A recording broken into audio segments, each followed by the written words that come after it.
मोमिनो, उसी अल्लाह की तरफ रुजू किए रहो और उससे डरते रहो और नमाज कायम करते रहो और मुशरिकों में न होना और न उन लोगों में होना जिन्होंने अपने दीन को टुकड़े टुकड़े कर दिया और खुद भी फिरके फिरके हो गए। हर फिरका उसी में मगन है जो उसके पास है, और जब लोगों को तकलीफ पहुंचती है तो अपने परवरदिगार को पुकारते हैं, उसी की तरफ रुजू करते हुए। फिर जब वो उनको अपनी रहमत का मजा चखाता है तो एक फरीक उनमें से अपने परवरदिगार के साथ शिर्क करने लगता है ताकि जो हमने उनको बख्शा है उसकी नाशुक्री करें। सो खैर, फायदे उठा लो, अनकरीब तुमको इसका अंजाम मालूम हो जाएगा। क्या हमने इन पर कोई ऐसी दलील नाजिल की है कि फिर वो इनको अल्लाह के साथ शिर्क करना बताती है? और जब हम लोगों को अपनी रहमत का मजा चखाते हैं तो वो उससे खुश हो जाती हैं, और अगर उनके अमाल के सबब जो उनके हाथों ने आगे भेजे हैं उन्हें कोई तकलीफ पहुंचे तो नाउम्मीद होकर रह जाती हैं। क्या इन्होंने नहीं देखा कि अल्लाह ही जिसके लिए चाहता है रिस्क फराख करता है और जिसके लिए चाहता है तंग करता है? बेशक इसमें ईमान लाने वालों के लिए निशानियां हैं, और उसी की निशानियों में से है कि वो हवाओं को भेजता है कि खुशखबरी देती हैं ताकि तुमको अपनी रहमत के मजे चखाए, और ताकि उसके हुक्म से कश्तियां चलें, और ताकि तुम उसके फजल से रोजी तलब करो, और ताकि तुम शुक्र करो। और हमने तुमसे पहले भी पैगंबर भेजे तो वो उनके पास निशानियां लेकर आए। सो जो लोग नाफरमानी करते थे हमने उनसे बदला लेकर छोड़ा, और मोमिनों की मदद हम पर लाजिम थी। अल्लाह ही तो है जो हवाओं को भेजता है तो वो बादल को उभारती हैं, फिर अल्लाह उसको जिस तरह चाहता है आसमान में फैला देता और तह बतह कर देता है। फिर तुम देखते हो कि उसके बीच में से बारिश की बूंदें निकलने लगती हैं। फिर जब वो अपने बंदों में से जिन पर चाहता है उसे बरसा देता है तो उसी वक्त वो खुश हो जाती हैं, जबकि वो उसके बरसने से पहले यकीनन नाउम्मीद हो रहे थे। तो ऐ देखने वाले, अल्लाह की रहमत की निशानियों की तरफ देख कि वो किस तरह जमीन को उसके मरने के बाद जिंदा करता है। बेशक वो मुर्दों को जिंदा करने वाला है और वो हर चीज पर कादिर है। और अगर हम ऐसी हवा भेजें कि वो उसके सबब खेती को देखें कि जर्द हो गई है तो उसके बाद वो नाशुक्री करने लग जाए, तो तुम मुर्दों को बात नहीं सुना सकते, और न बहरों को जब वो पीठ फेर कर लौट जाएं आवाज सुना सकते हो, और न अंधों को उनकी गुमराही से निकालकर राह रास्त पर ला सकते हो। तुम तो उन्हीं लोगों को सुना सकते हो जो हमारी आयतों पर ईमान लाते हैं, सो वही फर्माबरदार हैं। और जिन लोगों ने अल्लाह की आयतों से और उसके सामने हाजिर होने से इनकार किया वो मेरी रहमत से नाउम्मीद हो गए हैं और उनको दर्द देने वाला अजाब होगा। क्या इन लोगों के लिए ये काफी नहीं कि हमने तुम पर किताब नाजिल की जो इनको पढ़कर सुनाई जाती है? कुछ शक नहीं कि मोमिन लोगों के लिए इसमें रहमत और नसीहत है। कह दो कि मेरे और तुम्हारे दरमियान अल्लाह ही गवाह काफी है। जो चीज आसमानों और जमीन में है वो सबको जानता है, और जिन लोगों ने बातिल को माना और अल्लाह से इनकार किया वही नुकसान उठाने वाले हैं। और वही अल्लाह ऐसा है कि उसके सिवा कोई माबूद नहीं। दुनिया और आखिरत में उसी की तारीफ है और उसी का हुक्म चलता है, और उसी की तरफ तुम लौटाए जाओगे। कहो भला देखो तो, अगर अल्लाह तुम पर हमेशा क़यामत के दिन तक रात की तारीकी किए रहे तो अल्लाह के सिवा कौन माबूद है जो तुमको रोशनी ला दे? तो क्या तुम सुनते नहीं? कहो कि भला देखो तो, अगर अल्लाह तुम पर हमेशा क़यामत तक दिन किए रहे तो अल्लाह के सिवा कौन माबूद है कि तुमको रात ला दे जिसमें तुम आराम करो? तो क्या तुम देखते नहीं? और उसने अपनी रहमत से तुम्हारे लिए रात को और दिन को बनाया ताकि तुम उसमें आराम करो और उसमें उसका फजल तलाश करो और ताकि शुक्र करो। और जिस दिन वो उनको पुकारेगा तो कहेगा कि मेरे वो शरीक जिनका तुम्हें दावा था कहाँ हैं? और हम हर एक उम्मत में से एक गवाह निकाल लेंगे, फिर कहेंगे कि अपनी दलील पेश करो, तो वो जान लेंगे कि सच बात अल्लाह की है और जो कुछ वो इफ्तरा किया करते थे उनसे जाता रहेगा। भला किसने जमीन को करारगाह बनाया और उसके बीच नहरें बनाई और उसके लिए पहाड़ बनाए, और किसने दो दरियाओं के बीच ओट बनाई? ये सब कुछ अल्लाह ने बनाया। तो क्या अल्लाह के साथ कोई और माबूद भी है? हरगिज नहीं, बल्कि उनमें अक्सर इल्म नहीं रखते। भला कौन बेकरार की इल्तिजा कबूल करता है जब वो उससे दुआ करता है, और कौन उसकी तकलीफ को दूर करता है, और कौन तुमको जमीन में अगलों का जानशी बनाता है? ये सब कुछ अल्लाह करता है। तो क्या अल्लाह के साथ कोई और माबूद भी है? हरगिज नहीं, मगर तुम बहुत कम गौर करते हो। भला कौन तुमको जंगल और दरिया के अंधेरों में रास्ता बताता, और कौन हवाओं को अपनी रहमत के आगे खुशखबरी बनाकर भेजता है? ये सब कुछ अल्लाह करता है। तो क्या अल्लाह के साथ कोई और माबूद भी है? हरगिज नहीं। ये लोग जो शिर्क करते हैं, अल्लाह की शान उससे बुलंद है। भला कौन खलकत को पहली बार पैदा करता, फिर उसको दोबारा पैदा करेगा? और कौन तुमको आसमान और जमीन से रिज्क देता है? ये सब कुछ अल्लाह करता है। तो क्या अल्लाह के साथ कोई और माबूद भी है? हरगिज नहीं। कह दो कि मुशरिको, अगर तुम सच्चे हो तो दलील पेश करो। भला तुमने अपने परवरदिगार की कुदरत को नहीं देखा कि वो साए को किस तरह दराज करके फैला देता है, और अगर वो चाहता तो उसको बेहरकत ठहरा रखता? फिर हम सूरज को उसका रहनुमा बना देते हैं, फिर हम उसको आहिस्ता आहिस्ता अपनी तरफ समेट लेते हैं। और वही तो है जिसने रात को तुम्हारे लिए पर्दा और नींद को आराम बनाया, और दिन को उठ खड़े होने का वक्त ठहराया। और वही तो है जो अपनी रहमत यानी मेघ के आगे हवाओं को खुशखबरी बनाकर भेजता है, और हम आसमान से पाक निथरा हुआ पानी बरसाते हैं, ताकि उससे शहर मुर्दा यानी बंजर जमीन को जिंदा कर दें, और ताकि हम वो पानी बहुत से और आदमियों को जो हमने पैदा किए हैं पिलाएं। जो लोग इस बात को पसंद करते हैं कि मोमिनों में बेहयाई यानी तोहमत बदकारी की खबर फैले, उनको दुनिया और आखिरत में दुख देने वाला अजाब होगा। और अल्लाह जानता है और तुम नहीं जानते। और अगर तुम पर अल्लाह का फजल और उसकी रहमत ना होती तो क्या कुछ ना होता, मगर वो करीम है।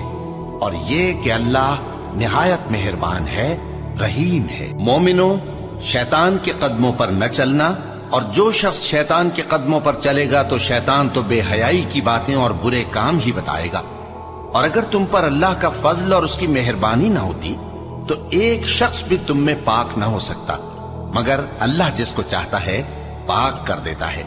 और अल्लाह सुनने वाला है, जानने वाला है। और नमाज पढ़ते रहो और ज़कात देते रहो, और पैगंबर के फरमान पर चलते रहो, ताकि तुम पर रहमत की जाए। और ए नबी सल्लल्लाहु अलैहि वसल्लम, हमने तुमको तमाम जहानों के लिए रहमत बनाकर भेजा है।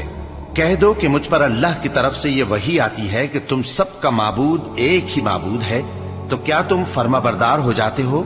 फिर अगर ये लोग मुंह फेरे तो कह दो कि मैंने तुम सबको यकसां अहकाम इलाही से आगाह कर दिया है। और मुझको मालूम नहीं कि जिस चीज का तुमसे वादा किया जाता है वो अनकरीब आने वाली है या उसका वक्त दूर है। जो बात पुकार कर की जाए वो उसे भी जानता है, और जो तुम छुपाते हो वो उससे भी वाकिफ है। और मैं नहीं जानता, शायद वो तुम्हारे लिए आजमाइश हो, और एक मुद्दत तक तुम उससे फायदा उठाते रहो। पैगंबर ने कहा कि ऐ मेरे परवरदिगार, हक के साथ फैसला कर दे, और हमारा परवरदिगार जो बड़ा मेहरबान है उसी से उन बातों में जो तुम बयान करते हो मदद मांगी जाती है। क्या तुम ख्याल करते हो कि गार और लौह वाले हमारी निशानियों में से अजीब थे? जब वो नौजवान गार में जा रहे तो कहने लगे कि ऐ हमारे परवरदिगार, हम पर अपने हाथ से रहमत नाजिल फरमा और हमारे काम में दुरुस्ती के सामान मुहैया कर। तो हमने गार में कई साल तक उनके कानों पर नींद का पर्दा डाले रखा, यानी उनको सुलाए रखा। फिर उनको जगा उठाया ताकि मालूम करें कि जितनी मुद्दत वो गार में रहे, दोनों जमातों में से उसकी मिकदार किसको खूब याद है। हम उनके हालात तुमसे सही सही बयान करते हैं। वो कई नौजवान थे जो अपने परवरदिगार पर ईमान लाए थे, और हमने उनको और ज्यादा हिदायत दी थी, और उनके दिलों को मरबूत यानी मजबूत कर दिया। जब वो उठ खड़े हुए तो कहने लगे कि हमारा परवरदिगार आसमानों और जमीन का मालिक है, हम उसके सिवा किसी को माबूद समझकर न पुकारेंगे। अगर ऐसा किया तो उस वक्त हमने बेअक्ली की बात की। इन हमारी कौम के लोगों ने उसके सिवा और माबूद बना रखे हैं। भला ये उनके माबूद होने पर कोई खुली दलील क्यों नहीं लाते? तो उससे ज्यादा कौन जालिम है जो अल्लाह पर झूठ बांधे। और जब तुमने इन मुशरिकों से और जिनकी ये अल्लाह के सिवा इबादत करते हैं उनसे किनारा कर लिया है, तो गार में चल रहो। तुम्हारा परवरदिगार तुम्हारे लिए अपनी रहमत वसी कर देगा और तुम्हारे कामों में आसानी के सामान मुहैया करेगा। और जब सूरज निकले तो तुम देखो कि धूप उनके गार से दाहिनी तरफ सिमट जाए, और जब गुरूब हो तो उनसे बाईं तरफ कतरा जाए, और वो उस गार के कुशादा हिस्से में थे। ये अल्लाह की निशानियों में से हैं। जिसको अल्लाह हिदायत दे वो हिदायत याब है, और जिसको गुमराह रहने दे تو تم اس کے لیے کوئی دوست راہ بتانے والا نہ پاؤگے۔ اور تم ان کے متعلق خیال کرو کہ وہ جاگ رہے ہیں حالانکہ وہ سوتے ہیں، اور ہم ان کو دائیں اور بائیں کروٹ بدلاتے تھے، اور ان کا کتا چوکھٹ پر دونوں ہاتھ پھیلائے ہوئے تھا۔ اگر تم ان کو جھانک کر دیکھتے تو پیٹ پھیر کر بھاگ جاتے اور ان سے دہشت میں آ جاتے۔ اور اسی طرح ہم نے ان کو اٹھایا تاکہ آپس میں ایک دوسرے سے دریافت کریں۔ ایک کہنے والے نے کہا کہ تم یہاں کتنی مدت رہے؟ انہوں نے کہا کہ 1 دن یا اس سے بھی کم۔ انہوں نے کہا کہ جتنی مدت تم رہے ہو تمہارا پروردگار ہی اس کو خوب جانتا ہے، تو اپنے میں سے کسی کو یہ روپیہ دے کر شہر بھیجو، وہ دیکھے کہ نفیس کھانا کون سا ہے تو اس میں سے کھانا لے آئے، اور احتیاط سے آئے جائے اور تمہارا حال کسی کو نہ بتائے۔ اگر وہ تم پر دسترس پا لیں گے تو تمہیں سنسار کر دیں گے یا پھر اپنے مذہب میں داخل کر لیں گے، اور اس وقت تم کبھی فلاح نہیں پاؤ گے۔ اور اسی طرح ہم نے لوگوں کو ان کے حال سے خبردار کر دیا تاکہ وہ جانیں کہ اللہ کا وعدہ سچا ہے، اور یہ کہ قیامت جس کا وعدہ کیا جاتا ہے اس میں کچھ شک نہیں۔ اس وقت لوگ ان کے بارے میں باہم جھگڑنے لگے اور کہنے لگے کہ ان کے غار پر عمارت بنا دو۔ ان کا پروردگار ان کے حال سے خوب واقف ہے۔ جو لوگ ان کے معاملے میں غلبہ رکھتے تھے وہ کہنے لگے کہ ہم ان کے غار پر مسجد بنائیں گے۔ بعض لوگ اٹکل پچو کہیں گے کہ وہ 3 تھے اور چوتھا ان کا کتا تھا، اور بعض کہیں گے کہ وہ 5 تھے اور چھٹا ان کا کتا تھا، اور بعض کہیں گے کہ وہ 7 تھے اور 8واں ان کا کتا تھا۔ کہہ دو کہ میرا پروردگار ہی ان کے شمار سے خوب واقف ہے۔ ان کو جانتے بھی ہیں تو تھوڑے ہی لوگ جانتے ہیں، تو تم ان کے معاملے میں بحث نہ کرنا مگر سرسری سی بحث، اور نہ ان کے بارے میں ان میں سے کسی سے کچھ دریافت ہی کرنا، اور کسی کام کی نسبت نہ کہنا کہ میں اسے کل کر دوں گا، مگر انشاءاللہ کہہ کر، یعنی اگر اللہ چاہے تو کر دوں گا۔ اور جب اللہ کا نام لینا بھول جاؤ تو یاد آنے پر لے لو، اور کہہ دو کہ امید ہے کہ میرا پروردگار مجھے اس سے بھی زیادہ ہدایت کی باتیں بتائے۔ اور اصحاب کہف اپنے غار میں 9 پر 300 سال رہے۔ کہہ دو کہ جتنی مدت وہ رہے اسے اللہ ہی خوب جانتا ہے۔ اسی کو آسمانوں اور زمین کی پوشیدہ باتیں معلوم ہیں، وہ کیا خوب دیکھنے والا اور کیا خوب سننے والا ہے۔ اس کے سوا ان کا کوئی کارساز نہیں، اور نہ وہ اپنے حکم میں کسی کو شریک کرتا ہے۔ اور اگر تم اپنے پروردگار کی رحمت یعنی فراخ دستی کے انتظار میں جس کی تمہیں امید ہو ان مستحقین کی طرف توجہ نہ کر سکو تو ان سے نرمی سے بات کہہ دیا کرو، اور اپنے ہاتھ کو نہ تو گردن سے بندھا ہوا یعنی بہت تنگ کر لو کہ کسی کو کچھ دو ہی نہیں، اور نہ بالکل کھول ہی دو کہ سبھی کچھ دے ڈالو، اور انجام یہ ہو کہ ملامت زدہ اور حسرت زدہ ہو کر بیٹھ جاؤ۔ بے شک تمہارا پروردگار جس کی روزی چاہتا ہے فراخ کر دیتا ہے، اور جس کی روزی چاہتا ہے تنگ کر دیتا ہے۔ وہ اپنے بندوں سے خبردار ہے اور ان کو دیکھ رہا ہے۔ اور کہہ دو کہ حق آ گیا اور باطل نابود ہو گیا، بے شک باطل نابود ہونے والا ہے۔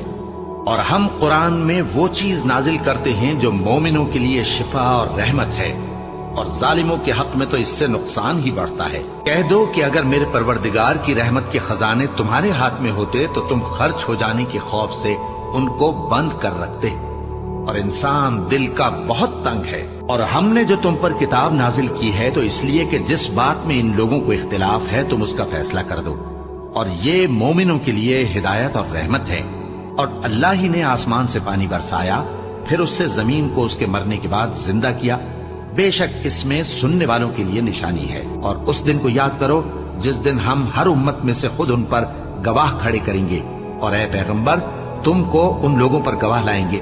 اور ہم نے تم پر ایسی کتاب نازل کی ہے کہ اس میں ہر چیز کا بیان مفصل ہے، اور مسلمانوں کے لیے ہدایت اور رحمت اور بشارت ہے۔ پھر جن لوگوں نے ایذائیں اٹھانے کے بعد ترک وطن کیا، پھر جہاد کیا اور ثابت قدم رہے، تمہارا پروردگار ان کو بے شک ان آزمائشوں کے بعد بخشنے والا ہے، رحمت کرنے والا ہے۔ پھر جن لوگوں نے نادانی سے غلط کام کر لیا پھر اس کے بعد توبہ کی اور نیکوکار ہو گئے تو تمہارا پروردگار ان کو توبہ کرنے اور نیکوکار ہو جانے کے بعد بخشنے والا ہے، رحمت کرنے والا ہے۔ ابراہیم نے کہا کہ اللہ کی رحمت سے مایوس ہونا تو گمراہوں کا کام ہے۔ اے بیٹو یوں کرو کہ ایک دفعہ پھر جاؤ اور یوسف اور اس کے بھائی کو تلاش کرو، اور اللہ کی رحمت سے نا امید نہ ہونا کہ اللہ کی رحمت سے تو کافر لوگ ہی نا امید ہوا کرتے ہیں۔ اور جب ہمارا حکم آ پہنچا تو ہم نے شعیب کو اور جو لوگ ان کے ساتھ ایمان لائے تھے ان کو تو اپنی رحمت سے بچا لیا، اور جو ظالم تھے ان کو چنگھاڑ نے آ دبوچا، تو وہ اپنے گھروں میں اوندھے پڑے رہ گئے، گویا ان میں کبھی بسے ہی نہ تھے۔ سن رکھو کہ مدین پر ویسی ہی پھٹکار ہے جیسی سمود پر پھٹکار تھی۔ اور جب ہم لوگوں کو تکلیف پہنچنے کے بعد اپنی رحمت سے آسائش کا مزہ چکھاتے ہیں تو وہ ہماری آیتوں میں ہیلے کرنے لگتے ہیں۔ کہہ دو کہ اللہ بہت جلد تدبیر کرنے والا ہے، اور جو ہیلے تم کرتے ہو ہمارے فرشتے ان کو لکھتے جاتے ہیں۔ لوگوں، تمہارے پاس تمہارے پروردگار کی طرف سے نصیحت اور دلوں کی بیماریوں کی شفا اور مومنوں کے لیے ہدایت اور رحمت آ پہنچی ہے۔ کہہ دو کہ یہ کتاب اللہ کے فضل اور اس کی مہربانی سے نازل ہوئی ہے، تو چاہیے کہ لوگ اس سے خوش ہوں۔ یہ اس سے کہیں بہتر ہے جو وہ جمع کرتے ہیں۔ کہو کہ بھلا دیکھو تو اللہ نے تمہارے لیے جو رزق نازل فرمایا تو تم نے اس میں سے بعض کو حرام ٹھہرایا اور بعض کو حلال۔ ان سے پوچھو، کیا اللہ نے تمہیں اس کا حکم دیا ہے یا تم اللہ پر جھوٹ باندھتے ہو؟ اور جو لوگ اللہ پر جھوٹ باندھتے ہیں وہ قیامت کے دن کی نسبت کیا خیال رکھتے ہیں؟ بے شک اللہ لوگوں پر مہربان ہے، لیکن اکثر لوگ شکر نہیں کرتے۔ لوگوں، اپنے پروردگار سے عاجزی سے اور چپکے دعائیں مانگا کرو، وہ حد سے بڑھنے والوں کو دوست نہیں رکھتا، اور ملک میں اصلاح کے بعد خرابی نہ کرنا، اور اللہ سے خوف رکھتے ہوئے اور امید رکھ کر دعائیں مانگتے رہنا۔ کچھ شک نہیں کہ اللہ کی رحمت نیکی کرنے والوں سے قریب ہے، اور وہی تو ہے جو اپنی رحمت یعنی بارش سے پہلے ہواؤں کو خوشخبری بنا کر بھیجتا ہے، یہاں تک کہ جب وہ بھاری بھاری بادلوں کو اٹھا لاتی ہے تو ہم اس کو ایک مری ہوئی بستی کی طرف ہانک دیتے ہیں، پھر بادل سے بارش برساتے ہیں، پھر بارش سے ہر طرح کے پھل پیدا کرتے ہیں۔ اسی طرح ہم مردوں کو زمین سے زندہ کر کے باہر نکالیں گے۔ یہ آیات اس لیے بیان کی جاتی ہیں تاکہ تم نصیحت حاصل کرو۔ کہو کہ آسمان اور زمین میں جو کچھ ہے کس کا ہے؟ کہہ دو اللہ کا۔ اس نے اپنی ذات پاک پر رحمت کو لازم کر لیا ہے، وہ تم سب کو قیامت کے دن جس میں کچھ بھی شک نہیں ضرور جمع کرے گا۔ اور جب تمہارے پاس ایسے لوگ آیا کریں جو ہماری آیتوں پر ایمان لاتے ہیں تو ان سے کہو سلام علیکم، تمہارے رب نے اپنی ذات پاک پر رحمت کو لازم کر لیا ہے کہ جو کوئی تم میں سے نادانی سے کوئی بری حرکت کر بیٹھے پھر اس کے بعد توبہ کر لے اور نیکوکار ہو جائے تو وہ بخشنے والا ہے، مہربان ہے۔ اور اسی طرح ہم اپنی آیتیں کھول کھول کر بیان کرتی ہیں تاکہ تم لوگ ان پر عمل کرو، اور اس لیے کہ گنہگاروں کا رستہ ظاہر ہو جائے۔ اے ایمان والو، دگنا چوگنا سود نہ کھاؤ اور اللہ سے ڈرو تاکہ کامیاب ہو جاؤ، اور دوزخ کی آگ سے بچو جو کافروں کے لیے تیار کی گئی ہے، اور اللہ اور اس کے رسول کی اطاعت کرو تاکہ تم پر رحمت کی جائے، اور اپنے پروردگار کی بخشش اور اس بہشت کی طرف لپکو جس کا عرض آسمان اور زمین کے برابر ہے، اور جو پرہیزگاروں کے لیے تیار کی گئی ہے، جو آسودگی اور تنگی میں اپنا مال اللہ کی راہ میں خرچ کرتے ہیں اور غصے کو روکتے اور لوگوں کے قصور معاف کرتے ہیں، اور اللہ نیکوکاروں کو دوست رکھتا ہے۔ اور وہ کہ جب کوئی کھلا گناہ یا اپنے حق میں کوئی اور برائی کر بیٹھتے ہیں تو اللہ کو یاد کرتے اور اپنے گناہوں کی بخشش مانگتے ہیں، اور اللہ کے سوا گناہ بخش بھی کون سکتا ہے، اور جان بوجھ کر اپنے افعال پر اڑے نہیں رہتے۔ ایسے ہی لوگوں کا صلہ ان کے پروردگار کی طرف سے بخشش اور باغ ہیں جن کے نیچے نہریں بہ رہی ہیں، اور وہ ان میں ہمیشہ بستے رہیں گے، اور اچھے کام کرنے والوں کا بدلہ بہت اچھا ہے۔